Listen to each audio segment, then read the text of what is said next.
Here.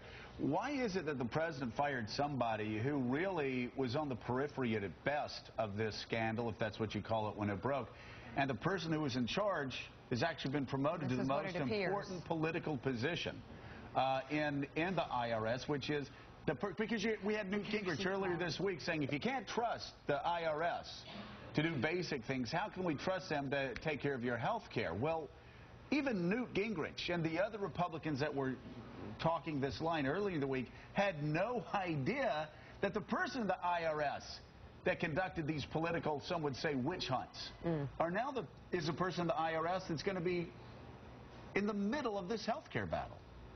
Well, you remove the commissioner because he's the guy at the top. He's the guy responsible. He's known, and he didn't tell anyone, allegedly. I don't think this woman is going to be, who's now in charge of implementing Obamacare, is going to stay in that job for very long, now that this has been revealed. But there is a broader question here. Even if you believe that this targeting was basically carried out by frontline employees in the Cincinnati office, and there's a lot of reason to believe it was much broader than that. But if you do, you look at the timeline in a series of middle managers working their way up the totem pole, learned that this had happened and was going on.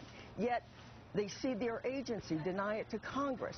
No one came forward as a whistleblower. So many people knew this had happened, and no one had the integrity to come forward and correct the record.